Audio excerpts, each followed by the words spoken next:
An honest explanation of the Anglophone crisis in Cameroon. Hello explorers, welcome back to another informative video and thanks for watching. In this video we shall be taking a deep dive into the Anglophone crisis in Cameroon, and we shall be examining the causes and consequences of the crisis both in Cameroon and Africa. But before we continue, Cameroon is a country in Central Africa with a population of about 26 million people. The country is the lone bilingual country in the sub-region with English and French as its official languages. Its second and current president, Paul Biya, is the second longest-serving president in Africa. He took office in 1982 and for 38 years he has been at the helm of the country. For close to 4 years now, the country has been politically, economically and socially unstable due to an ongoing crisis between the English-speaking region of the country and the government. Though this crisis climax was in 2016, its causes go back way memory lane.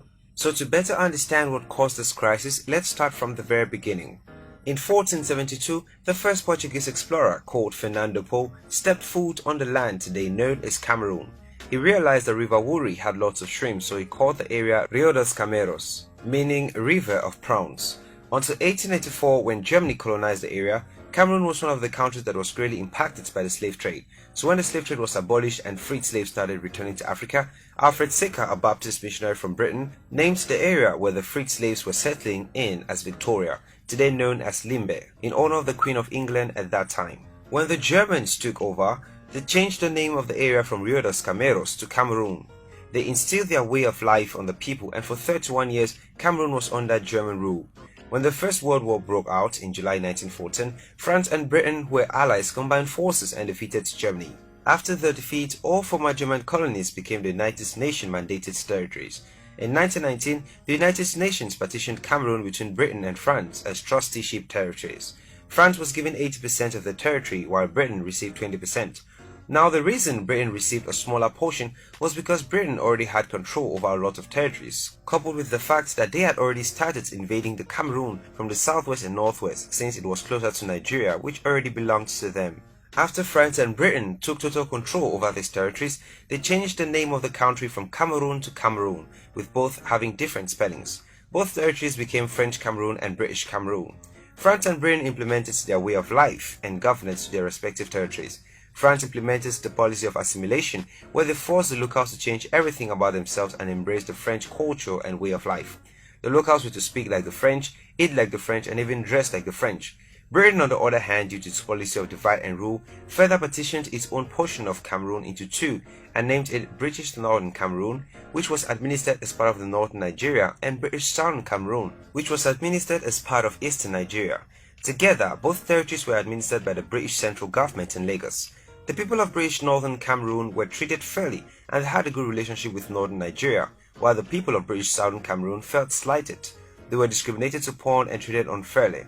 In 1953, the Southern Cameroon's representatives in the Eastern Nigerian legislature demanded from Britain a regional status for the Southern Cameroon with a seat of government in Buea.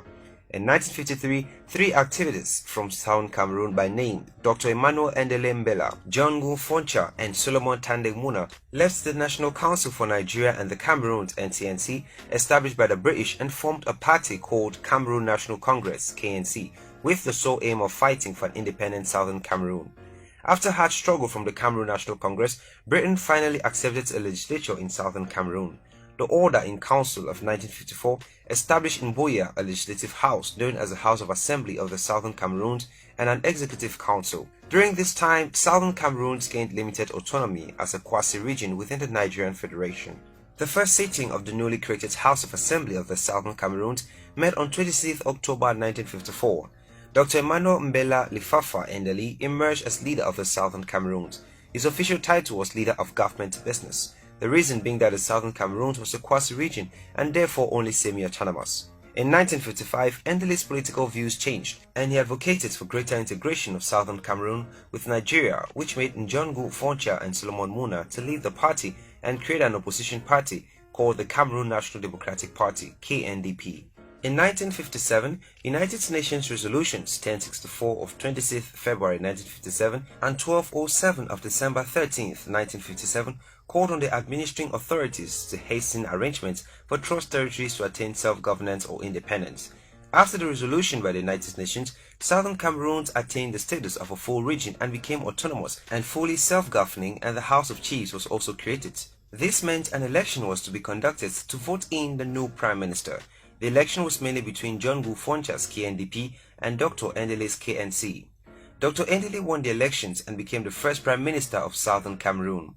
Few months later, Dr. Endele was replaced by John Gu Foncha, whose ideologies of functioning independently from Nigeria was highly accepted by the people of Southern Cameroon. Foncha became the second Prime Minister, the 1st of February 1959. 1 month after Foncha became Prime Minister, the United Nations decided to put an end to all trusteeships by 1960. French Cameroon was the second sub-Saharan country after Guinea to gain its independence on the 1st of January 1960. Britain was asked to conduct a plebiscite in its territory with 2 options. Number 1. Do you wish to achieve independence by joining the Independence Federation of Nigeria? Number 2. Do you wish to achieve independence by joining the Independence Republic of Cameroon? The reason why British Cameroon wasn't given a third option for independence was because it had been reported that Southern Cameroon was not economically capable of sustaining itself as an independent state. During the plebiscite, which took place on the 11th of February 1961, British Northern Cameroon, which had already been integrated in Nigeria, massively voted to join Nigeria, while British Cameroon reluctantly voted to join French Cameroon. Northern Cameroon eventually joined Nigeria in June 1961, while Southern Cameroon joined French Cameroon on October 1st. Northern Cameroon, which was predominantly Muslims, formed part of today's Borno, Adamawa and Taraba states of Nigeria. Since the plebiscite, 11th February is celebrated in Cameroon as Youth Day, and it's also a public holiday. Now, the choice of calling this day Youth Day instead of unification is an entirely different story. After Southern Cameroon voted to join French Cameroon, it was agreed that Britain, the UN, Southern Cameroon and French Cameroon would meet in July to discuss the terms of federation and draft a constitution. 2 weeks before the constitution, there were reports that more than 100 people were killed by terrorists in some towns in French Cameroon, particularly in Loum, Bafang, Ndom and Douala. The reports worried unification advocates who wanted British Cameroon to unify with French Cameroon. For this reason, Fumban was chosen because it was peaceful, had a good climate and had recently been renovated.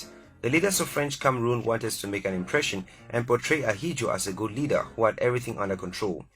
Then the Southern Cameroon went to Fumban. They met in Bamenda and deliberated on points that would be included in the constitution. Among many things, the leaders of Southern Cameroon, whilst in Bamenda, agreed on a non-centralized federation to ensure that there was a distinction between the powers of the states and the powers of the federation. During the conference, which lasted 3 days, the United Nations and Britain didn't show up, leaving just the 2 Cameroons to their fate. Ahidjo, who was the president of the newly independent French Cameroon, presented a draft constitution to the people of the Southern Cameroon. A conference which was meant to establish a new constitution instead became a modification of Ahidjo's proposed constitutions. There was intense deliberations and negotiations, and due to the acts that the French Cameroon delegation outnumbered the Southern Cameroon delegation, most of the proposals presented by Southern Cameroon were rejected and just a handful were accepted. At the end of the conference, some major decisions were reached. It was concluded that the country would become the Federal Republic of Cameroon with both English and French as official languages, having the same status. However, a bicameral legislature and the decentralization of power was rejected, and instead a unicameral system and a centralized system of government was adopted.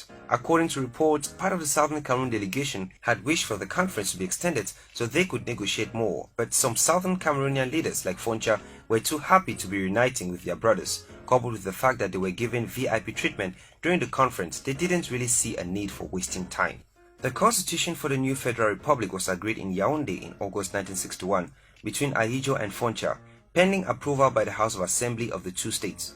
In the end, the West Cameroon House of Assembly never ratified the constitution.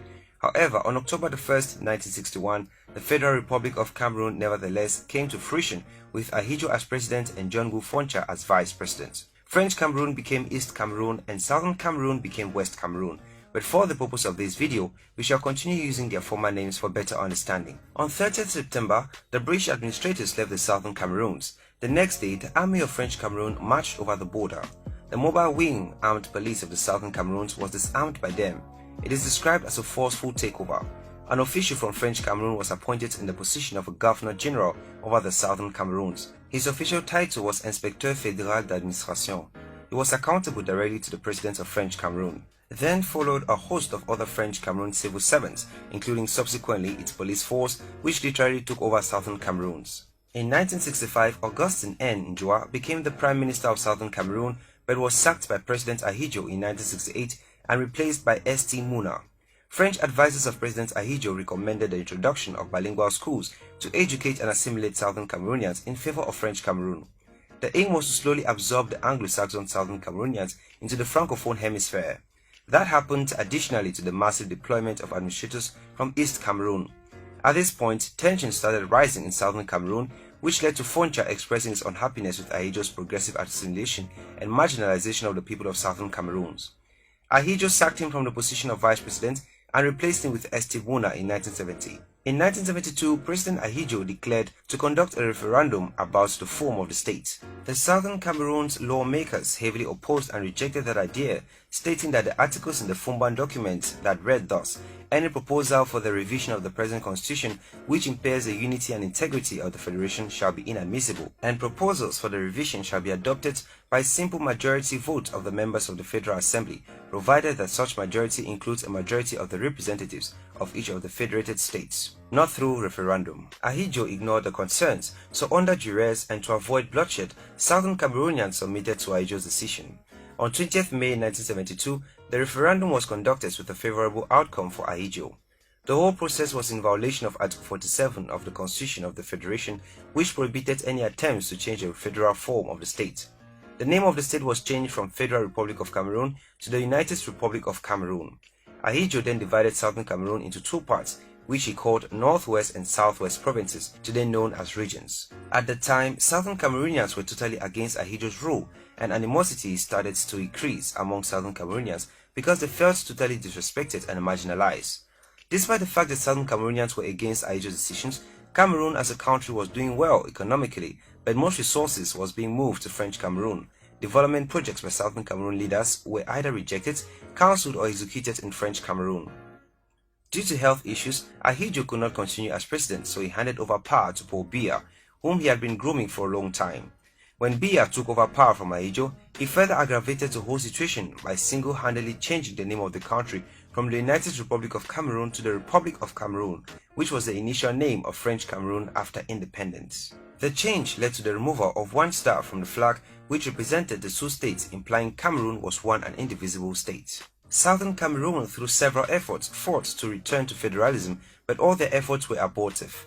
It was during their struggle to return to federalism, or worst-case scenario, secession, that the word Ambazonia was first used by lawyer and political activist Fon Gorgie Dinka, where he called on the people of Southern Cameroon to secede and form a new state known as the Republic of Ambazonia.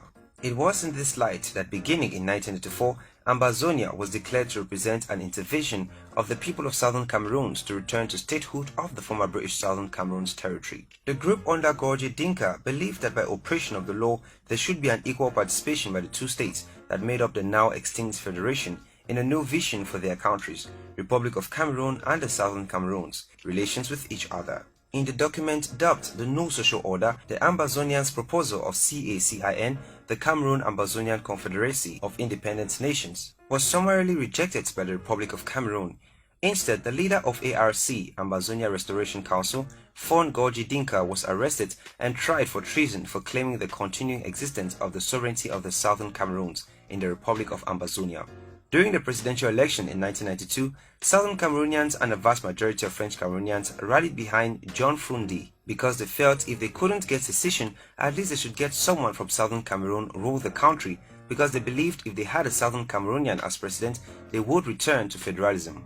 Unfortunately, John Fundi lost to Paul Biya. Despite the massive protests that followed the proclamation of the result due to claim of elections irregularities, Biya was sworn in as president for a second term in November. The government of French Cameroon continued to suppress the people of Southern Cameroon, and in 1994, John Gu Foncha and Solomon Muna, both former prime ministers of the Southern Cameroons, returned to the United Nations in New York and demanded separate independence for the Southern Cameroons. The mission to the UN preceded the All-Anglophone Conference, AAC-1, which took place in Buea, bringing together all Southern Cameroonian citizens who unanimously called for the restoration of the statehood of the Southern Cameroons.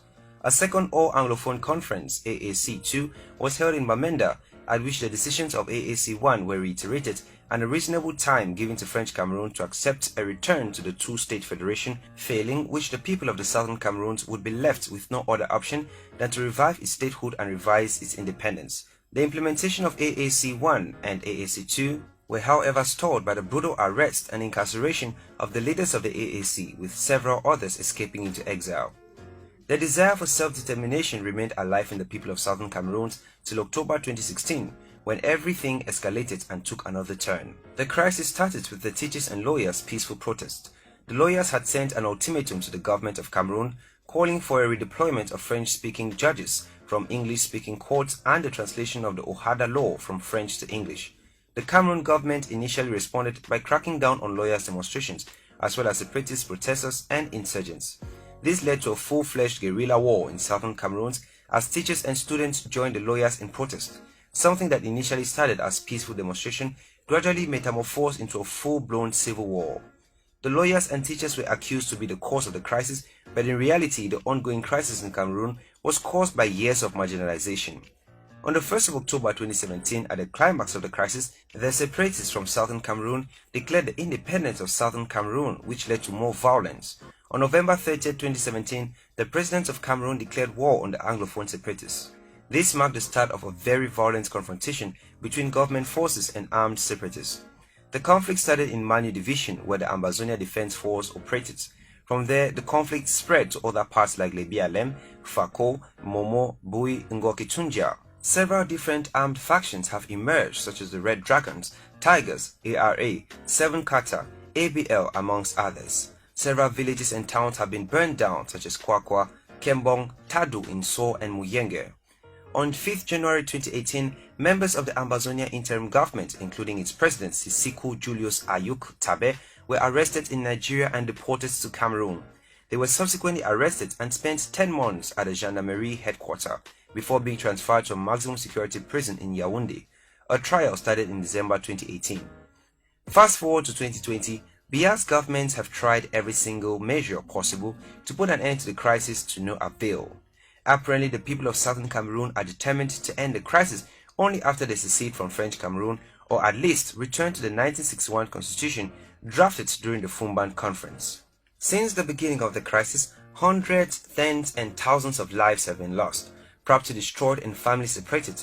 As of the time of making this video, the crisis is still ongoing, though it has been put on hold due to the COVID-19 pandemic. As of now, there is no clear date when the crisis will end. Thanks for taking out the time to watch this video all the way to the end. We hope you now have an idea why there is a crisis in Cameroon. If you did enjoy this video, do well to give it